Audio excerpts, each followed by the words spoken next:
Picture this. It's late, you're sitting at the kitchen table. The house is quiet, you're staring at a check for $42,000. It's not bonus money, it's your safety net. It's the rainy day fund you swore you wouldn't touch, until now you sign it anyway. Why? Because you're tired of the debt, you want the win. You want to be the person who owns it, free and clear, so you mail it. That night you sleep like a baby, you feel like a genius. And honestly, I don't blame you. I would have done the same thing. But 6 months later, you wake up in that same house, cold sweat on your back, realizing you didn't buy freedom. You just bought a very expensive prison. Let's fast forward. The economy hiccups, you get the email, position eliminated. Your income hits zero. Not next month today. Now look at your life. You're standing in a paid-off kitchen. On paper, you're a half-millionaire. You have $500,000 buried in the floorboards. But open your banking app. What do you see, Dust? Here's the brutal truth about net worth. The electric company doesn't accept home equity. You can't slice off a piece of the roof to buy milk. You can't hand a grocery clerk a doorknob. You are sitting inside a gold mine, starving to death. And the worst part, you can't even get a loan anymore because you have no income. This isn't just bad luck, my friend. This is a math problem that you created. We have a name for this nightmare. It's called the liquidity trap. Here's what no one told you. By rushing to kill your debt, you didn't kill the risk, you just moved it. You took living, breathing cash, money that can feed you, save you, fight for you, and you turned it into stone. You locked it in the walls where you can't touch it. Society applauds this, right? Your parents love it. The financial gurus love it. But the math hates it so. I have a serious question for you. Are you currently sending an extra $500 to the bank every month? Do you think you're being responsible? You aren't building wealth. You're building a trap. You were taught a rulebook written for 1980, not today. And right now we are going to burn that rulebook. Here's the uncomfortable truth we need to put on the table right now. In most modern situations, aggressively paying off a low-interest mortgage isn't just inefficient. It is a mathematical disaster. I'm not talking about high-interest credit cards. I'm talking about the millions of you sitting on 3% or 4% mortgages. When you rush to pay that off, do you know what you're actually doing? You are voluntarily choosing a cap return. You are telling the market, I prefer a guaranteed 3% over everything else. It feels responsible. It looks clean on a spell. But in the real world, it behaves like a terrible savings account that you can never withdraw from. To prove this, we're going to look at 3 things. How banks actually make money. Why risk isn't what you think it is. And the silent killer called inflation. If you talk about why. To understand why this belief feels so holy, you have to rewind the tape. Go back to 1981. Your parents or grandparents weren't dealing with 3% rates. They were staring down 14% mortgage rates. Back then, hell yes, you paid it off. Every extra dollar sent to the bank was a guaranteed 14% return. That wasn't just safe. That was the best investment on the planet. But here's the trap. The math changed. The advice didn't. Today, you are likely sitting on a rate between 3% and 5%. When you attack that principle, you are fighting a ghost. You are locking your cash into a 3% yield. Meanwhile, you can open a boring money market account right now and get 5%. You can sit in the S&P 500 and historically average 8 to 10%. Do you see the gap, that difference between the 3% you save and the 10% you could earn? That is your fear tax. You are paying a massive penalty just to feel calm. You are trading your future wealth for a warm, fuzzy feeling today. Your fear made total sense 40 years ago. Today, it's costing you a fortune. And once you see that gap, you have to ask the dangerous question. Who is actually getting rich off your fear? Banks don't pay off debt. They leverage it. That is their entire business model. Think about it. You deposit money, they pay you pennies. Then they turn around and lend that same money back to your neighbor at 7%. They keep the spread, they get rich on the gap. Here's the secret. You can do the exact same thing. If you have a mortgage at 3% and you invest your cash at 8%, you are essentially becoming the bank. You keep the spread. Let's run the real numbers. Take $100,000. Option A, you pay down your 4% mortgage. You save $4,000 in interest. Good job. Option B, you invest that same money at 8%. You earn $8,000.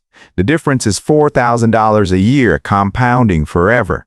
When you pay off the house, you aren't winning. You are killing your most productive employee. Leverage. You aren't gaming the system. You're just finally playing by the house rules. But I can hear you screaming at the screen. But what about risk? What if the market crashes?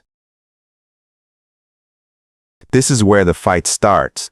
The instinctive response is, debt equals danger. No debt equals safety. Wrong. We need to redefine the word risk. Real risk isn't owing money. Real risk is running out of options. When you bury your cash in your house, that money dies. It becomes inert. It cannot buy food. It just sits there, looking pretty on a balance sheet. Let's look at two families. Family A is responsible. They aggressively paid off the mortgage. They own the house free and clear, but they have $0 in the bank because they sent it all to the lender. Family B kept the mortgage, but they have $500,000 sitting in a liquid brokerage account. Now recession hits, both lose their jobs. Family A has no monthly payment, sure, but they also have no food money. They can't pay the property tax. They go to the bank for a loan and the bank laughs because they have no income. They are house rich and life poor. Family B. They can draw from that $500,000. They can pay the mortgage and eat steaks for 5 years without working a single day. So, tell me, who is actually safer? Who actually sleeps better? The one with the deed or the one with the fortress of cash liquidity is the only thing that separates a setback from a crisis. And while liquidity protects you today, there is another force working for you tomorrow. A silent partner that is slowly erasing your debt for you. Now, put the risk aside. There is another player in this game that you are ignoring, a quiet partner that sits at the dinner table with you every night: inflation. Here is the thing about a fixed-rate mortgage. The payment never changes. $2,000 a month is $2,000 a month forever. But the value of those dollars, it drops every single year. Run the numbers forward at just 3% inflation. In 20 years, that scary $2,000 payment will feel like paying $800 today. Think about that. You are paying off a massive debt with money that is becoming worth less and less. You are paying the bank back with monopoly money, and they have to take it when you rush to pay extra principal today. Do you know what you are doing? You are handing the bank your strongest, most valuable dollars to kill a debt that inflation was going to kill for you. Naturally, relief doesn't equal reduced risk. Sometimes relief just means you gave up your advantage. I want you to put your feelings in a box for a second. Let's look at the scoreboard. We are going to run two lives side by side. Path 1. This is you right now. You send an extra $1,000 every month to the bank. You work hard.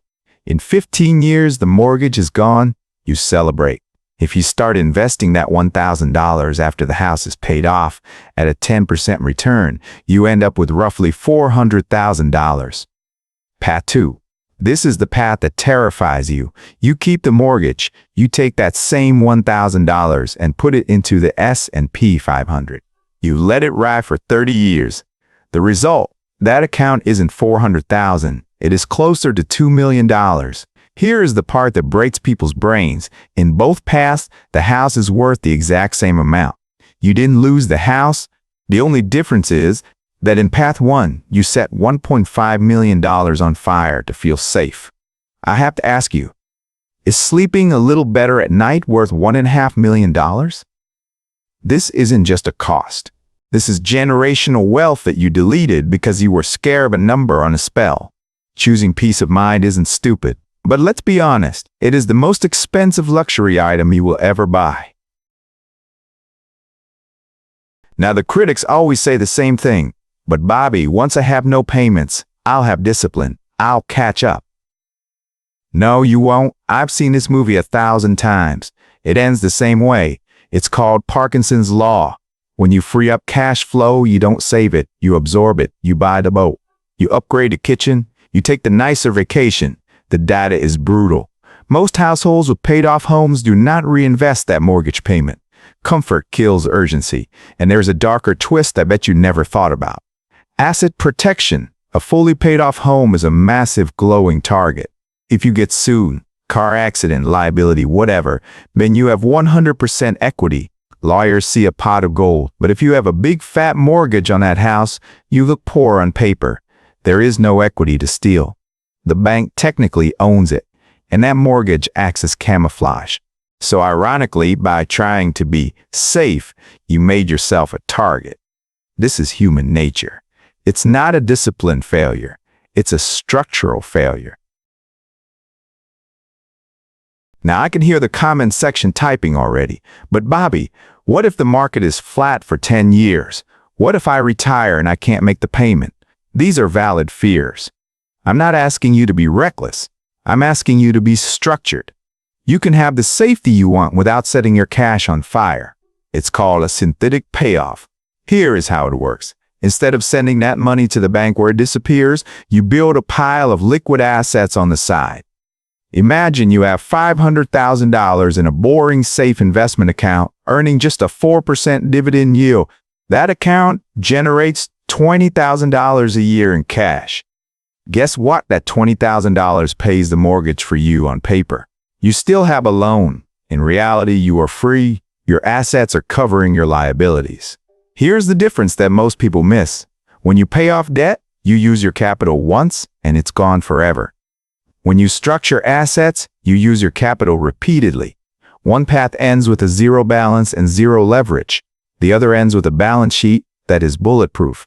So if you want simplicity, fine, but realize that simplicity that sacrifices resilience is a trade, not a free upgrade. You don't need to eliminate the debt to be safe. You just need to neutralize it. This is where we leave the math and talk about who you actually are. Debt isn't the dividing line between the rich and the poor. How you use it is. Look at the wealthiest people on earth. Look at Apple. Look at governments. Do they rush to pay off low interest debt? Never. They understand that debt is a tool like a saw. A saw can build a house or it can cut your hand off. It depends entirely on how you hold it. The middle class is taught a different lesson. You are taught that debt is shameful, that it's a moral failure, that the goal of life is to get to zero. But zero is a dangerous number. Zero leverage means zero amplification. Zero liquidity means zero options. You weren't taught wrong values. You were simply taught incomplete math. You can be responsible, cautious, and debt-free and still make decisions that leave you fragile when the storm hits. It's time to stop playing defense and start playing the game the way the winners play it. So how does this story end? It doesn't need a drastic move. It needs a shift. Step 1. Stop sending extra money straight into the walls. Stop treating your house like a piggy bank. Step 2. Open a brokerage account. Call it your freedom fund. Step 3. Automate that payment. Let it grow in 10 years. Look at the difference. One path gives you a paid-off house. It's a trophy. It looks great on the mantle. It feels earned, but it sits there. It can't feed you. It can't fight for you. The other path gives you a liquid portfolio. That is an army. It moves. It adapts. It shows up when you lose your job. It fights inflation while you sleep. I'd rather have the army. If you choose the trophy, you didn't fail. You pay for certainty, and that's fine. But the calmest person in the room isn't the one with no debt. It's the one who ran the math, understood the trade, and built a fortress. Do the math and sleep well?